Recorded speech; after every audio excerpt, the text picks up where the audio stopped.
Vamos lá, primeiro ano, professor Hugo aqui com vocês. Vamos agora entrar no PET volume 3. Assiste esse vídeo aqui até o final, essa é a semana 1 do PET volume 3 para vocês, tá bom? De conteúdo. Assiste o conteúdo, tenta depois fazer as atividades para depois corrigir, fechou? Vamos lá, vamos lá, vamos lá! Pronto, primeiro ano. Vamos lá então, ó. Se você não assistiu o resumo, antes de assistir esse vídeo aqui, se você não assistiu o resumo do volume 1 e do volume 2, tá? Clica aqui no card, volta lá, assiste o volume 1, assiste o volume 2, tá? Na verdade, assiste a revisão. Onde você tiver necessidade, assiste lá no volume 1 e no volume 2, para entrar aqui no PET volume 3, tá bom? Feito isso, vamos lá. Então agora, vamos pro volume 3. Vamos lá, né? No volume 3, vocês vão ver que a gente vai entrar, primeiro ano, em uma matéria nova, tá? Uma matéria nova, praticamente, vamos dizer assim. Essa matéria, ela entra um pouco diferente, tá? Do que a gente vinha trabalhando, que era somente os movimentos ali, tá certo? Ela entra em outra frente, ela tá no mesmo ramo da física que a mecânica, mas ela entra em outra frente. Se você não sabe o que é esse ramo da física, clica aqui nesse cardzinho também. Tem um vídeo que eu fiz no canal lá, que nem é do PET, tá? Eu fiz um vídeo lá sobre os ramos da física, bem interessante. Eu sugiro que você entre e assiste, tá? Entre e assista, para conseguir ter uma noção da física como um todo e falar, nós estamos estudando essa parte. No segundo ano nós vamos estudar essa parte. E assim sucessivamente, tá bom? Então, vamos lá. Antes de falar aqui também, se você ainda não é inscrito, entra aqui, clica, assine o nosso canal para conseguir receber todas as notificações aí quando subir um vídeo novo, né? Vamos lá então. Vamos começar a falar sobre o PET volume 3, tá? No PET volume 3 do primeiro ano, nós vamos entrar na parte de dinâmica. Dinâmica, gente. Lá no vídeo lá de ramos da física eu falo isso, eu tenho a cinemática e a dinâmica, tá bom? Dentro da dinâmica, nós começamos estudando uma coisa que é o seguinte: força. Força, brother, é uma ação que um corpo exerce em outro corpo, tá bom? Um corpo exerce em outro corpo, né? Esses dias eu dei um exemplo aqui com meus bonequinhos aqui, que o que acontece? Meu bonequinho caiu e quebrou a perna, eu tive que colar ele aqui com super bonder, mas vamos lá. Imaginem que eu tenho aqui dois bonequinhos aqui, né? Que eu tenho meu amigo Luigi, e aí meu amigo Luigi, ele pega e vai aplicar uma força no Yoshi. Quando ele empurra, o Yoshi vai para frente. Quando ele puxa, o Yoshi vai para trás. Então, o que acontece, né? É a ação aplicada de um corpo sobre outro corpo, né? Aqueles caras que falam assim, pô, tô fortão, tô fazendo academia lá, né? O cara não consegue nem bater palma direito lá, tão musculoso que o cara é. Tá errado. Ele não é forte, ele é musculoso. Ele tem a capacidade de exercer uma força elevada em outros corpos, tá bom? Em outros corpos. Ou seja, quando ele levanta lá aquela quantidade de peso absurda, aquela quantidade de massa absurda lá, o que acontece? O que ele está fazendo? Ele exerceu uma força grande em outro corpo, tá bom? Então, para começar, força é uma ação que existe de um corpo atuando em outro corpo, tá bom? Essa é a definição de força. Ela é medida, gente, com a unidade de medida em newtons, tá bom? No SI a gente usa unidade de medida em newtons, tá? E para se ter uma noção de quanto vale um newton, tá? Um pacotinho de 100 gramas de presunto, 100 gramas de presunto, ele tem 1 newton. Eu vou explicar isso logo, ele tem 1 newton de peso. Vou explicar isso para vocês. Antes disso, eu peço aqui o seguinte, ó. Cite exemplos de força, tá? Dando sequência aqui, ó, no PET aqui, eu vou citar alguns exemplos de força. Eu tenho uma força, por exemplo, de contato, que é quando eu te empurro. Eu tenho uma força de compressão, quando eu faço uma compressão num objeto. Eu tenho uma força de tração, que é quando eu puxo um objeto, que eu tô puxando, é uma força de tração, né? Quando eu pego uma corda e puxo, traciono essa corda, né? Eu tenho uma força chamada de força elástica. A força elástica existe nas molas, né? Nos elásticos, tá? Que tem deformação. Eu tenho algumas forças chamadas de forças de campo. Força de campo é aquela que não tem um contato. Ela existe através de um campo Existem as forças de campo, as forças gravitacionais, né? Por exemplo, a força de campo elétrico, igual eu comentei com vocês, ela não tem um contato direto. Quando você chega, por exemplo, o campo magnético, você chega um ímã perto do outro, eles se atraem, mas eles não encostam, tá? Ou seja, existe uma força de um atuando sobre o outro, tá? A força é uma ação de um corpo sobre outro corpo, tá bom? Então, lembrem-se disso. Aí, entramos aqui e perguntamos, o que são as leis de Newton? Existem 3 leis, que são essas famosas leis de Newton, tá? A primeira delas é a lei da inércia, vou anotar aqui, ó, inércia. Depois nós temos a lei da dinâmica. E por fim, ação e reação. Essa é a mais famosa de todas, né? Ação e reação. São essas leis que nós vamos estudar agora no PET, volume 3, tá bom? Hoje nós vamos começar com a lei da inércia. Vocês vão ver que ela é super simples, tá bom? Super simples a lei da inércia. E ele fala aqui embaixo, ó, vou subir aqui, ó. Subiu! Chegamos aqui na primeira lei. Então, na primeira lei, ela é super simples e eu vou dar alguns exemplos. Vocês vão ver que é óbvio. Você sabe o que é a primeira lei, você sabe o que acontece, você simplesmente só não estudou e falou, poxa, tá bom, então isso é a primeira lei de Newton. É muito simples, tá bom? Então, vamos lá. Eu vou começar explicando aqui primeiro o que é a inércia. Nas próximas aulas eu vou explicar o que é a dinâmica, o que é a ação e reação, tá bom? Antes de explicar o que é a inércia, eu vou responder o item 4 e o item 5. Depois eu volto e formulo o que é a inércia, tá bom? Respondendo então o que é o item 4 aqui, ó, o que é uma força resultante. Gente, força resultante é a soma de todas as forças que atuam sobre um corpo, tá bom? Uma força que atua sobre um corpo, por exemplo, vou fazer um desenho aqui, ó. Na hora que você estiver anotando no seu caderno, anota esse desenho aqui embaixo, tá bom? Este corpo tem uma força que puxa para baixo, que é chamada de força-peso.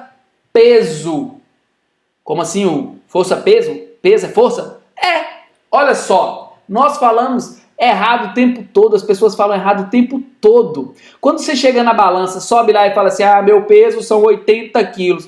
Tá errado! Sua massa são 80 quilos, tá? Massa, quantidade de matéria que você mede lá em gramas, lá em quilogramas, é massa, tá bom? Peso é uma força e tem que ser medida em newtons. No meu caso, minha massa é 80 quilogramas. O meu peso na gravidade considerado igual a 10, que nós já falamos sobre isso aí um tempo atrás aí, né? A gravidade 10, o meu peso são 800 newtons, né? Então, quando eu chego lá na balança que eu soube lá, eu olho assim, né? Falo lá perto do cara na farmácia, falo assim, ó, meu peso são 800 newtons. O cara olha assim, fica meio, né? Tô zoando. O que rola? É isso mesmo. Peso é uma força, tá bom? Então, neste caso aqui, eu tenho um bloquinho com peso para baixo, tá? Ele vai ter uma força que eu vou descrever aqui, ó, que é uma normal para cima, tá bom? E aí, eu faço uma força de 10 newtons para cá, para a direita, e aí uma pessoa faz 10 newtons para cá, para a esquerda. Quando eu faço a soma vetorial de tudo, é o que a gente chama de força resultante. Então, olha só, olha um outro exemplo aqui, deixa eu apagar aqui, tá bom? Posso apagar? Apaguei já, hein? Já era. Olha só esse bloquinho aqui. Imagine que esse bloquinho é a carteira da sala. A carteira da sala onde você senta lá. Aí eu venho aqui e faço uma força de 10 newtons. Você pega e faz uma força de 10 newtons contrária. Eu chego na sua frente e empurro a carteira. Você empurra de volta e fica os dois empurrando ali a carteira ali, né? Neste caso, qual o resultado dessa soma vetorial? Espera aí, nós já aprendemos sobre força vetorial lá no volume 1. Se você não lembra, volta lá para assistir. Tá vendo onde que usa aí? A soma vetorial disso daqui vai ser 0. Por isso que quando você empurra a carteira e eu empurro de volta, se nós dois empurramos com a mesma força, tá? A carteira vai ficar ali paradinha, tá bom? Outro exemplo é quando eu vou tentar entrar na sala, né? Aí tá o aluno lá engraçadinho segurando a porta. Eu tentando empurrar, o aluno segurando a porta. Cara, se eu faço uma força maior, eu empurro o aluno. Não é assim? Ou seja, Força é uma soma vetorial, tá? É igual cabo de guerra, um puxando para um lado, um puxando para o outro. A força resultante, se a soma das forças, tá? Quem faz a força para cá ganha, ele vai o quê? Puxar a equipe na corda. Então, quando eu falo de força resultante, é a soma de todas as forças que atuam no corpo, tá? E eu represento dessa forma. Então eu vou fazer a soma vetorial nesse corpo ali, tá bom? E por fim, o que é equilíbrio? Quando a soma, gente, esse símbolo que é somatório, tá bom? Ele representa um somatório. Quando a soma de todas as forças for igual a zero, este corpo está em equilíbrio. É por isso que, por exemplo, quando você pega uma gangorra, tá? Você pega uma gangorra lá, e aí uma pessoa senta daqui e uma pessoa senta daqui. Quando ela fica paradinha no meio, a gente fala assim, equilibrou, está em equilíbrio. Estou me equilibrando em cima do muro ali. O que você está fazendo? Você está fazendo com que a força do lado de cá anule a força do lado de cá. Ou seja, a soma das forças é igual a zero, tá bom? Vocês vão aprender que tem um outro conceito aqui de momento nesse princípio, mas esquece isso por enquanto. Pensa o seguinte, quando a soma das forças é igual a zero, nós temos o equilíbrio, tá bom? Nós temos o equilíbrio. Ótimo. Agora eu volto para explicar a inércia, tá bom? Quando eu falo de inércia, gente, inércia, tá? Um corpo em repouso, ele tende a permanecer em repouso. E um corpo em movimento tende a permanecer em movimento, exceto se não existir uma força sobre eles. Isso é a primeira lei. Agora eu vou explicar em outras palavras. Imagina que eu estou vindo a cavalo, andando a cavalo, vou saltar um obstáculo. Na hora que chega em cima, estou todo preparado para saltar o obstáculo. O que acontece? O cavalo para de uma vez. O que acontece comigo? Sou lançado para frente. Opa, sou lançado para frente? Na verdade, não. Você continua andando para frente. Você continua se movimentando para frente. Isso acontece devido à inércia, porque todo corpo em movimento, ele permanece em movimento, se não existir uma força sobre ele. Ou seja, eu estava em movimento, o cavalo parou, eu continuei. Entenderam o raciocínio? Para que eu não caia do cavalo, para eu não continuar, eu tenho que fazer uma força no corpo. Como? Segurando no cavalo. Esse que é o raciocínio. Então todo corpo em movimento permanece em movimento até que exista uma força sobre ele. Agora eu vou falar um pouco sobre o repouso. Todo corpo em repouso permanece em repouso até que exista uma força sobre ele. Como assim? Olha só essa borracha, está na minha mão. Eu vou olhar para ela, não vou mexer com a minha mão. Movimenta. Movimenta, menina. Ela não vai movimentar. Se eu não fizer uma força sobre ela, ela não vai movimentar.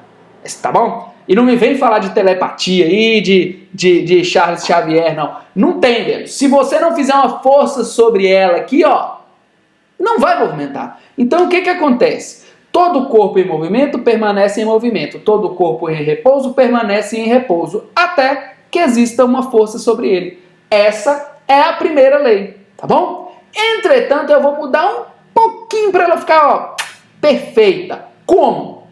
Todo corpo em movimento permanece em movimento, retilíneo e uniforme, até que haja uma força sobre ele, e todo corpo em repouso permanece em repouso, até que haja uma força atuando sobre ele. Essa é a primeira lei que vocês podem ler aqui, ó, no seu material, no pad, aqui embaixo, tá? Ó, na ausência de forças, ou se a resultante delas for nula, um corpo em repouso continua em repouso e um corpo em movimento move-se em linha reta e com velocidade constante. Oh, aí! É por isso que quando um carro faz uma curva e passa em uma poça de óleo, por exemplo, ele perde o atrito, ele começa a deslizar em linha reta, porque ele permanece em movimento retilíneo e uniforme, tá bom? Esse é o conceito de inércia. E para finalizar aqui nossa aula da primeira semana, para ficar, ó, show de bola, vamos abrir aqui um simulador aqui, ó. Primeiro, paralelogramo de forças. Olha só esse paralelogramo, deixa eu puxar aqui. Aqui, beleza. Eu tenho um pezinho aqui no meio, olha pro canto aqui, olha para lá. Eu tenho um pezinho aqui, aqui no meio, um azulzinho e um vermelhinho. Quando eu aumento aqui, ó, quando eu diminuo, o que acontece? Ó, ele aumenta, ele desce, tá vendo? Olha lá, ele desce. Ou seja, isso aqui, ó, é um sistema de forças. E olha só o que eu vou fazer, quer ver? Ó? Opa, deixa eu fazer isso aqui. Opa, olha só. A soma dessas forças aqui, ó, da azul, vermelho e roxa, dá 0. Por isso que ele ficou aqui, ó, ele está em equilíbrio neste momento, tá bom? Então, força é uma grandeza vetorial e para somá-la eu preciso fazer uma soma vetorial, tá certo? Muito importante observar isso daí. E aí, olha esse outro simulador aqui, este simulador é um simulador, deixa eu ver se eu consigo dar um zoom out aqui, beleza? Este simulador, ele é um simulador de inércia. Olha só, vou puxar aqui, vou ficar aqui no cantinho, deixa eu ver, pronto, aqui vai dar. Eu tenho uma mulher aqui, ó, ele vai arrancar, no que ele arranca, a mulher está no ônibus, numa cadeira de rodas, olha o que aconteceu com ela. Ela foi para trás. Agora, ó, vou frear, olha o que vai acontecer com ela. Foi para frente. O que é isso, Hugo? Olha só, ela está numa cadeira de rodas, né, de rodinhas, dentro de um ônibus. Quando o ônibus arranca, ela está em repouso, ela está parada. Quando o ônibus arranca, olha o que acontece, ela tende a permanecer parada. Aí na hora que ela bate no fundo do ônibus, que ela entra em movimento, tá bom? Quando ele freia, ó, freou, ela, uou, tende a permanecer em movimento. Viram ali? Que doido? Esse é o conceito de inércia, tá bom? Depois eu posso voltar e falar o que acontece com esse balãozinho aqui, o que acontece com essa bola pendurada, mas por enquanto vamos atentar somente a esse exemplo aqui, ó. Ela tende a permanecer em repouso, pronto, agora a força começou fazendo nela. Agora vai tender a permanecer em movimento, ó, permanecer em movimento, puf, freou, por quê? Porque ela bateu aqui, tá bom? Esse é o simulador de inércia, tá? Para conseguir explicar e conseguir entender isso tudo aí, tá bom? Então, gente, conseguimos aqui fazer a primeira semana, essa é a primeira semana de conteúdo. Vamos para as atividades agora. Vamos fazer as atividades para conseguir entender tudo dessa parte aí de inércia, beleza? Um grande abraço, fica com Deus, até a próxima, falou! E ó, antes de tudo, entra aqui na descrição do vídeo, tem um tanto de informação legal lá, tem um grupo de estudo de física, você vai se amarrar. Valeu, galera, um grande abraço, falou!